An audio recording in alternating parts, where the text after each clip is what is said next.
오늘도 귀한 예배의 자리로 나오신 여러분 모두를 좋으신 우리 주님의 이름으로 다시 한번 환영하고 또 축복합니다. 오늘 예배를 통해서 높으신 하나님께만 영광이 돌려지는 시간이 되고 우리들에게는 기쁨과 소망으로 함께 하시는 주님을 경험하는 시간이 되었으면 좋겠습니다. 오늘 좋네요 아주. 네. 지난 주말부터 이번 초까지 쭉 연휴가 이어졌는데 참 미국에서 이렇게 황금 연휴가 그렇게 많지는 않잖아요. 그죠? 한국은 황금 연휴가 되게 많더라고 보니까 황금 참외도 많고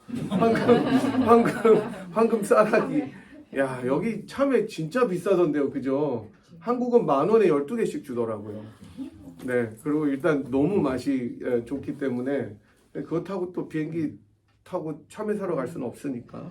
네, 어쨌든 잠시 틈을 내셔서 여러분들께서 이렇게 출타하셔서 바람 쐬고 오시는 기회들이 있어서 또 감사하고, 팬데믹으로 저희들이 집에 머무는 시간들이 굉장히 익숙해졌지만 그래도 요즘에 요번 주는 조금 선선한 것 같아요. 막 무더위 장렬은 아니고 이렇게 밖에 나가셔서 뭐 밭일도 하시고 또 푸르른 이런 자연도 느껴보시는 시간들이 있었으면 좋겠습니다. 무더위에 건강 잘 챙기시고 또 활력 있게 신앙생활 해 나가시기를 다시 한번 바라겠습니다.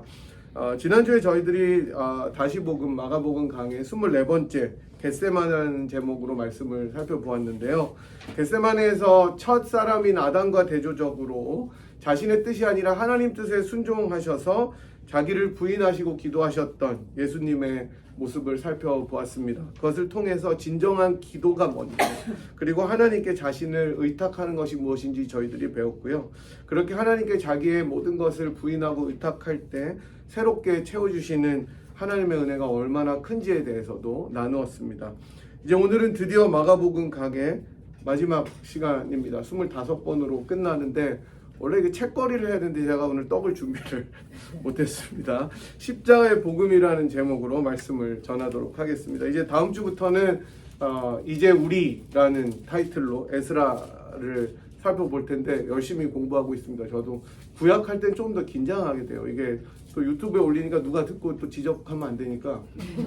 신약은 괜찮거든요. 제가 얼마든지 변명할 수 있어요. 틀렸다 그래도 아니라고 할 수 있는데 구약은 방법이 없기 때문에 열심히 공부하고 있습니다. 그래서 큰 타이틀로 에스라서를 볼 텐데 새로운 공동체, 새로운 성전, 또 새롭게 돌아오는 새로운 백성들 살펴보면서 하나님의 은혜를 나눌 것이고요. 부족한 저를 위해서 기도해 주시고 말씀의 은혜를 위해서 기도해 주시면 좋겠습니다. 지난주에 살펴본 것처럼 겟세마네에서 하나님의 뜻이 이루어지도록 기도하셨던 예수님께서는 이제 3년 동안 자기를 따라다녔던 제자 중에 하나인 가룟 유다의 배반으로 마침내 체포를 당하시고 고초를 겪으십니다. 여러분들이 잘 아시는 것처럼 로마 군인들에게 끌려가셔서 빌라도에게 신문을 받으시고 이제 사형 원도를 받고 모진 고난을 당하신 다음에 십자가에 못 박히시게 되는 것이 오늘 본문의 내용이죠. 그리고 이제 그 사이에 제자들의 대표격인 베드로가 예수님을 부인하고 저주하는 사건도 등장합니다. 참 만약에 우리가 인생에서 그런 일들을 겪었다면 우리들이 제일 친하게 지냈던 제일 믿었던 사람들이 나를 배반하고 나를 도리어 죽음에 이르도록 넘겨준다면 여러분 어떨 것 같아요?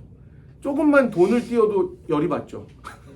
단돈 100불을 안 갚아도, 단돈이 아니지만 20불을 안 갚아도 띈 사람은 반드시 기억해요. 떼먹은 사람은 기억을 못하는데 떼인 사람은 기억하는데 자기를 시험에 들게 하고 넘겨준 사람이 가장 3년 동안 자기가 모든 것을 쏟아서 올인했던 사람이었다면 그 마음이 어땠겠고, 또 그렇게 자기를 부인하지 않겠다고 큰 소리 떵떵 치면서 내가 주와 함께 죽을 거 또 각오했다는 사람이 저주하면서 예수님을 떠나갔다면 예수님은 얼마나 외로우셨겠습니까? 오늘 찬양한 것처럼 가장 외로웠던 가장 외로웠던 종말을 맞이했던 분은 아마 예수님이셨을 것입니다. 그리고 이제 우리 주님께서 십자가형이 확정이 되니까 로마의 군인들은 예수님을 조롱합니다. 그리고 가시관을 엮어서 씌우고 유대인의 왕이라 그랬으니까 네가 왕은 무슨 왕이냐 그러면서 가시관으로 그 가시가 다 찔려서 머리에 피가 나도록 씌우고 자색 옷을 입히죠. 원래 자색 옷이 로열 패밀리가 입는 옷이었는데 그런 것을 입히고 경배하는 척합니다. 유대인의 왕이여 평안할지어다 이렇게 조롱했다고 17절 18절은 나옵니다. 그리고 이제 우리가 읽은 본문에서 드디어 예수님께서는 마침내 못 박히시고 숨지게 됩니다. 제가 여러 번 소개해드렸지만 20세기의 위대한 설교자하고 선생님이며 저술가였던 존 스토트는 자신의 책 그리스도의 십자가에서 이 세상의 많은 종교와 이데올로기들은 여러 가지 가시적인, 즉 눈에 볼 수 있는 비저블한 상징들을 가지고 있고 그러한 상징들은 역사와 신념의 특징들을 드러내고 있다고 이야기를 합니다.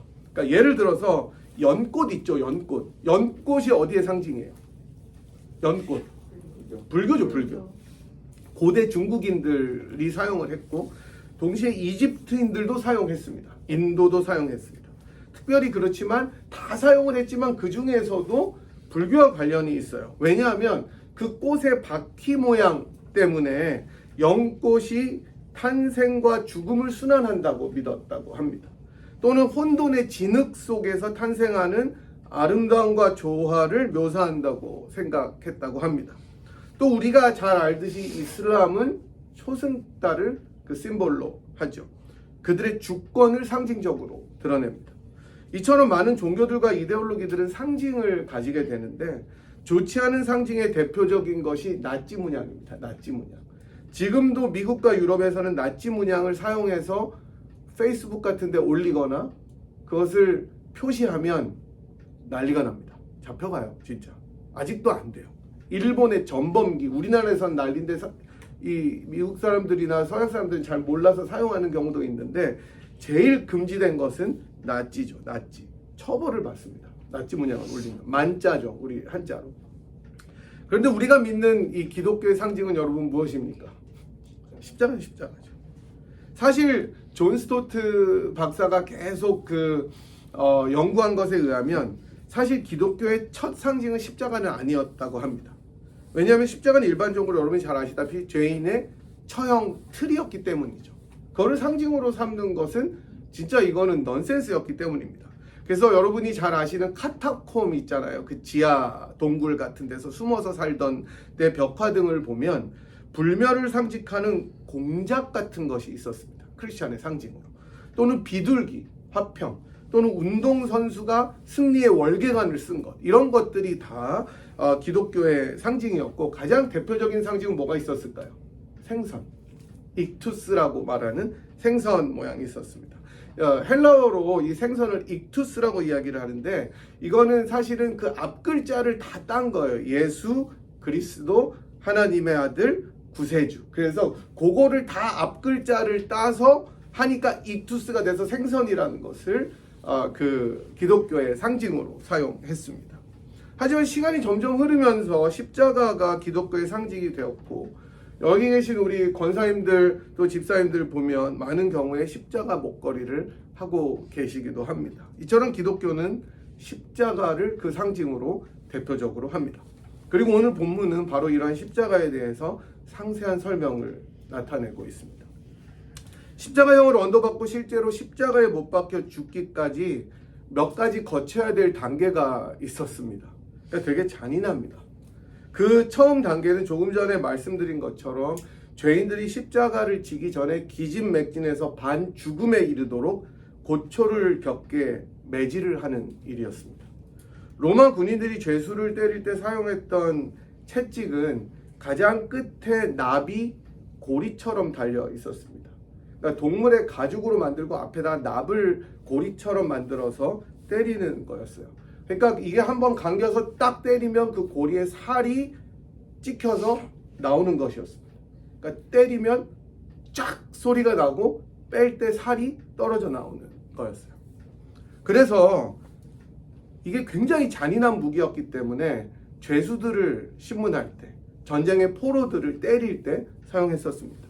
그래서 이 채찍에 40대를 맞으면 아무리 건장한 성인 남자라도 죽었기 때문에 다 40대를 칠 수가 없었습니다. 여러분들께서 그리스도의 순환 그 패션 오브 크라이스트를 보시면 피범벅이 되는 주님의 모습이 영화에 등장하는데 그렇게 때린 것입니다. 그래서 바울이 내가 40의 하나 감한 매를 계속 맞았다고 이야기하니까 바울은 정말 매를 많이 맞은 거예요. 사실 이거 기어다닐 수도 없을 정도로 맞은 겁니다. 근데 도망가지 못하게 형틀에 팔을 묶어놓고 계속 때린 거죠. 그래서 이미 맞은 죄수들은 이미 초죽음이 되어서 모든 힘이 다 빠져 있는데 여기에 더해서 자기가 매달려서 죽게 될 십자가를 지고 형장으로 가게 했습니다. 너무 힘든 거예요. 우리 주님 역시 엄청난 고초를 당하시고 자기 십자가를 지고 골고다라는 형장으로 가셔야만 했었습니다. 하지만 정말 아이러니하게 주님께서는 자신의 십자가를 지실 힘조차 없으셨어요.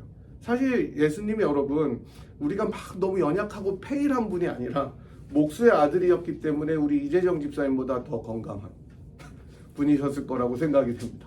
조기축구로 단련된 집사님보다 사실은 더 건장하셨을 예수님이셨을 거예요. 거기다가 30대 초반이었으니까. 근데 그 예수님이 너무 많이 맞고 고초를 당해서 자기 십자가를 지지 못할 정도였으니 얼마나 큰 고초를 당하셨겠습니까? 저 같으면 아마 매 맞다 죽었을 거예요. 그래서 주님께서는 정말 아이러니하게 다른 사람이 자기의 십자가를 대신 지는 것을 보셨어야 했고 그 사람은 구레네 시몬, 나중에 예수님의 제자가 되죠. 그래서 그 사람의 도움으로 해골의 곳이라는 뜻을 가진 골고다의 형장으로 가신 예수님은 이제 십자가에 못 박히시게 됩니다. 십자가형은 팔 사이에 못을 박아서 피를 흐르게 하고 발목에도 역시 못을 박아서 고정시켜서 내려오지 못하게 하는 동시에, 그러니까 몸부림치면은 뜯어서 내려올까봐 다 고정시키는 거예요. 이렇게 압정을 박아두듯이 팔에 2개, 발에 하나. 동시에 그래서 피를 흘리게 해서 말려 죽여버리는 잔인한 형벌이었습니다. 죄수가 고통스러워서 몸부림쳐도 절대로 내려올 수가 없고 간혹 가다가 힘이 세서 못을 뜯고 내려오는 죄수들이 있었기 때문에 죽지 않으면 무릎을 해머로 쳐서 부러뜨려서 절대로 못 내려오게 하는 잔인한 형벌이었습니다. 몸의 모든 물과 피가 다 흘러서 결국은 말라 죽는 것이 아니라 쇼크사할 수밖에 없도록 고안된 인류의 가장 참혹한 형벌 중에 하나가 십자가형이었습니다. 그래서 로마 사람들은 절대로 십자가형은 언도받을 수가 없었어요. 그리고 도리어 로마가 자기들이 정복했던 피정복민들 중에서도 야만인들이라고 불리는 바바리안들에게만 이 형을 집행했습니다. 그래서 로마 시민이었던 사도 바울은 교수형으로 순교했던 것이죠. 이러한 십자가형을 사실 맨정신으로 견디는 것은 진짜 불가능했기 때문에 마취제를 타서 주었습니다. 견디라고. 그게 23절에 나온 몰약을 탄 포도주였습니다. 마취 효과를 통해서 이 모든 고통을 견뎌라. 견딜 수 있었겠어요? 못 견디죠. 우리 주님께서 이것을 받지 않으시고 마침내 십자가상에서 돌아가셨다고 본문은 이야기합니다. 우리는 오늘 말씀을 통해서 주님께서 지시고 고난을 당하시고 결국 돌아가신 그 십자가를 바라보게 됩니다. 그 십자가는 잔인함과 잔혹함과 온갖 수치와 모욕과 조롱과 고통과 짓눌림과 짓밟힘과 죽음이 있는 곳이지만 동시에 복음으로 가득 차 있는 곳이라는 것을 본문은 설명해 줍니다.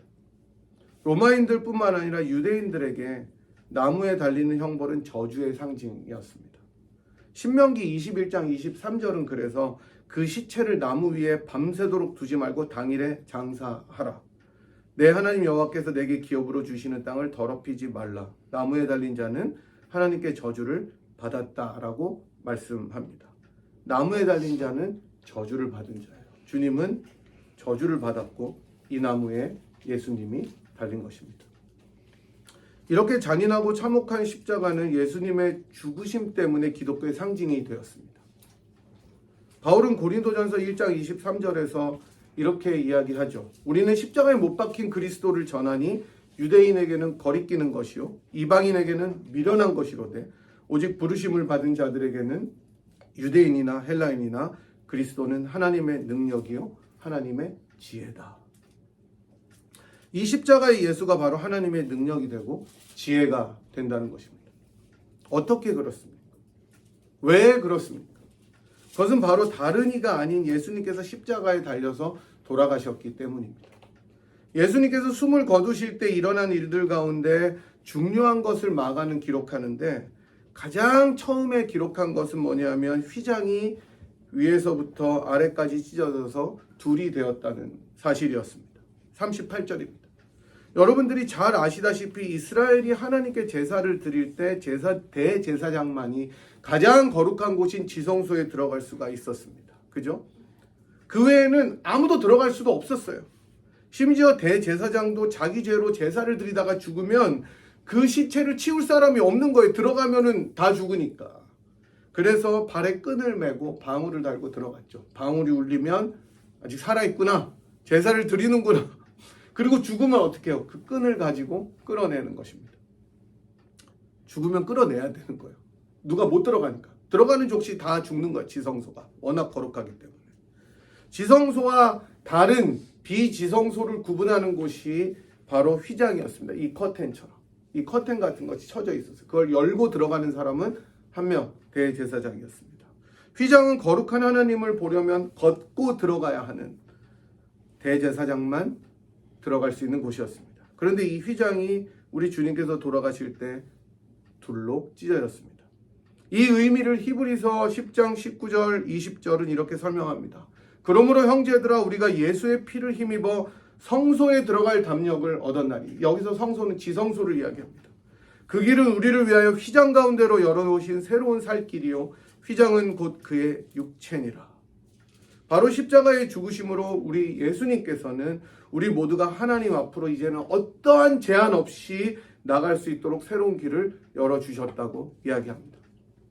원래는 우리들의 죄로 하나님을 볼 수도 없고 하나님이 우리들을 돌파해서 우리가 하나님을 보는 순간 죽을 수밖에 없었는데 우리 주님께서 십자가에 죽으시면서 휘장을 찢어주심으로 이제는 우리가 하나님 앞에 어떠한 두려움 없이 나아갈 수 있게 된 것입니다. 여러분 누가 하나님을 아버지라고 부를 수 있습니까? 누가 하나님을 거룩하지 못한 모습으로 뵐 수가 있습니까? 누가 그 만군의 하나님 앞에 다 같이 천사들도 얼굴을 가리는 그 거룩하신 하나님을 아버지라 부르고 떼를 쓰고 섭섭하다고 할 수가 있겠어요? 여러분 우리가 사극을 보면 왕이 지나거나 왕을 아련할 때 모두가 어떻게 합니까? 심지어 측근들도 다 엎드립니다.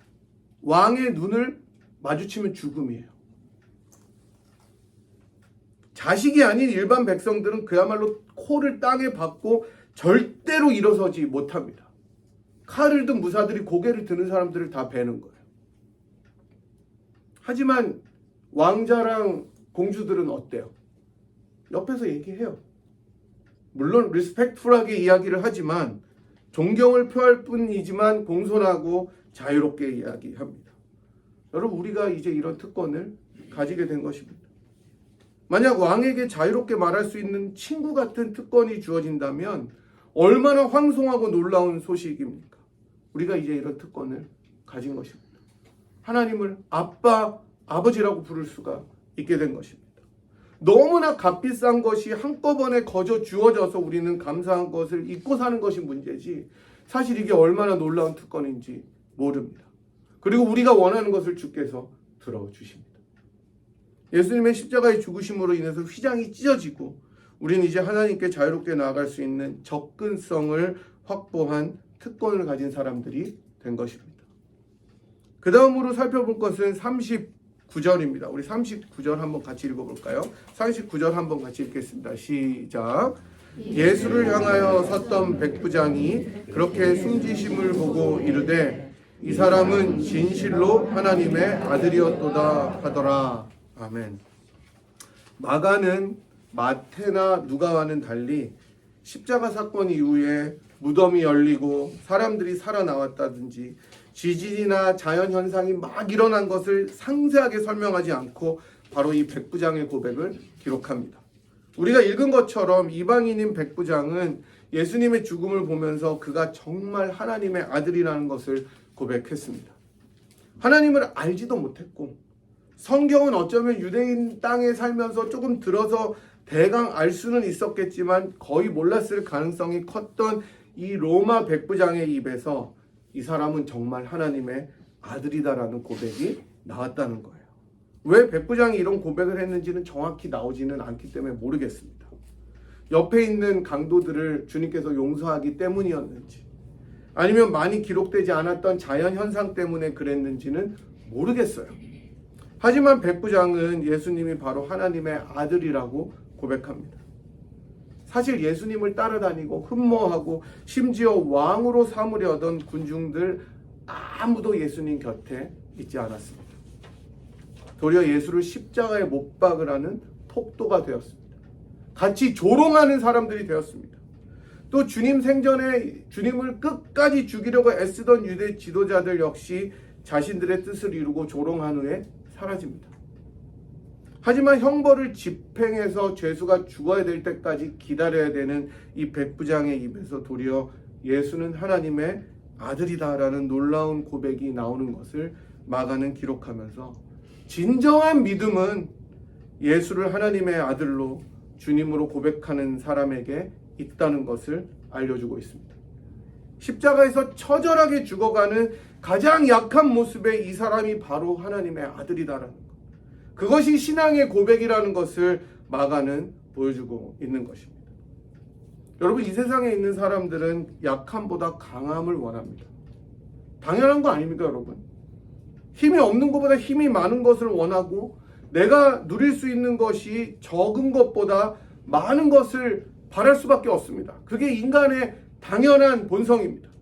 하지만 십자가는 이 모든 것을 정반대로 보여주는 현장입니다. 그리고 그것이 진정한 능력이라는 것을 우리들에게 알려줍니다. 주님께서는 십자가에서 충분히 내려와서 모든 것을 다 이기고 천군 천사를 동원해서 이 모든 것을 다 쓸어버릴 수 있는 능력을 가지셨지만 그렇게 하지 않으셨습니다. 나의 하나님 어찌하여 나를 버리셨나이까 라고 울부짖으시면서 가장 낮고 가장 비참하고 가장 연약한 모습으로 돌아가셨습니다. 힘없이 이스라엘을 구원하지도 못하신 채로 죽어가셨습니다. 하지만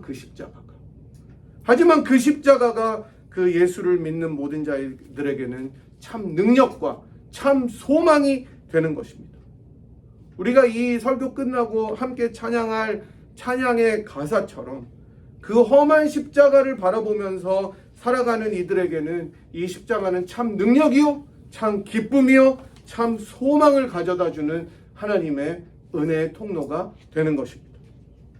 그래서 많은 사람들이 고백합니다. 이 십자가 앞에서 내 눈이 밝았다. 휘장을 열고 하나님을 진정으로 뵐 수 있게 되었다. 진정한 구원을 얻고 하나님의 아들을 내가 만났다. 이렇게 믿었기 때문에 우리는 바울처럼 십자가를 자랑할 수 있게 되는 것입니다. 사실 여러분, 십자가를 자랑할 게 뭐가 있어요? 잔인한 형틀에서 가장 짓밟힌 모습의 인간이 달려서 처참하게 죽어가는 그 십자가를 누가 자랑할 수 있겠습니까? 하지만 그 십자가에서 하나님의 지혜가 나오고 하나님의 능력이 나오고 하나님의 소망이 나오는 것입니다. 동시에 십자가는 그 거룩하신 하나님의 아들이 죽어야만 했던, 그렇게 잔인하게 돌아가셔야만 했던 우리들의 죄악을 떠올리게 해줍니다. 얼마나 죄악이 가공할 만한 것인지, 섬뜩하다 못해 공포스러운 것인지를 알려줍니다. 하나님의 아들이 죽어야만 해결되는 그 죄악이 여러분과 저의 죄악입니다. 그렇기 때문에 존 스토트는 이렇게 이야기합니다. 좋든 싫든 우리는 십자가와 연루되어 있다.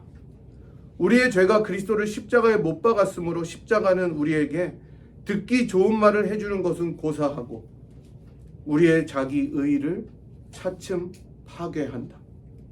우리는 오직 머리를 조아리고 가슴을 찢음으로 그 앞에 설 수 있다. 그리고 우리는 거기에 남아있다가 주 예수님이 우리를 용서하시고 받아주신다는 말씀을 마음속에 들려주실 때 그분의 사랑과 넘치는 감사에 사로잡혀서 이 세상으로 나아가서 그분을 섬기는 삶을 살게 된다라고 이야기합니다. 사랑하는 여러분, 주님께서 달리신, 그래서 돌아가신 그 십자가를 바라보십시오. 그 십자가 안에서 우리의 의를 묻어버리고 우리들의 모든 것을 주님의 발 앞에 내려놓고 죄악을 발견하고 가슴을 찢으며 나아가십시다. 하지만 동시에 그 십자가에서 우리를 용서하시고 사랑하신 그 예수님을 만나십시다. 그 아들을 아끼지 않고 우리 모두를 위하여 기꺼이 내어주신 하나님 아버지의 사랑을 느껴보십시오. 십자가 앞으로 매일매일 나가십시오. 십자가의 복음이 우리를 새롭게 하고, 십자가의 복음이 우리를 일어서게 하고, 십자가의 복음이 우리로 하여금 이 험한 세상을 살아가도록 이끄는 은혜를 주실 것입니다. 우리 모두가 바울의 고백처럼 내가 그리스도의 십자가 외에는 아무것도 자랑하지 않는 그런 인생으로 우리들이 살아갔으면 좋겠습니다. 그 십자가의 은혜가 이번 일주일뿐만 아니라 우리들의 평생을 이끌어가는 하나님의 은혜의 능력이 되기를 간절히 소망합니다. 아멘. 하나님의 아들이 너무나 값비싼 죽음으로 죽으신 그 십자가를 바라볼 때 저희들은 저희들의 죄악의 무서움과 깊이를 느끼지만 동시에 하나님의 은혜와 사랑의 깊이가 얼마나 놀라운지를 바라보게 되고 감격하게 됩니다. 하나님 감사합니다. 저희들이 무엇이간데 주님께서 가장 사랑하시는 독생자를 그렇게 잔인한 형벌에 처하게 하셔서 저희들을 살려주셨는지 하나님의 은혜에 다시 한번 감사를 드립니다. 그 십자가 안에 참 소망이 있고 참 기쁨이 있고 참 능력이 있음을 매일매일 깨달아 살아가는 저희들이 되게 인도하여 주시옵시고 저희들의 모든 인생의 무거운 짐, 고단함을 십자가 그늘 앞에 묻어버리고 주님과 함께 다시 일어나 새로운 삶을 살아가는 저희들의 인생이 되게 축복하여 주시옵소서. 저희들의 가족이 십자가의 중심의 가족이 되게 도와주시고 이 교회가 십자가를 바라보는 교회가 되게 인도하여 주시옵소서.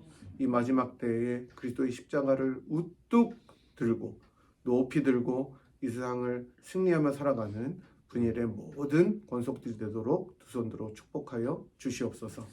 지금은 우리를 위하여 십자가를 지시고 십자가에서 돌아가시고 살아나심으로 우리를 하나님 앞으로 인도해 주신 우리 주 예수 그리스도의 무한하신 은혜와 그 아들을 아끼지 않고 우리 모두를 위하여 기꺼이 내어주신 하나님 아버지의 극진하신 사랑하심과 성령 하나님의 위로교통 충만하심이 십자가 앞으로 날마다 나아가며 그 십자가를 자랑하고 소망으로 삼아 이 세상을 살아가기로 결단하고 돌아가는 이 자리에 함께한 주의 백성들 한 분 한 분 머리 위에와 사랑하는 분이엘 제단 위에 지금부터 영원토록 함께 하시기를 간절히 축원하옵나이다. 아멘.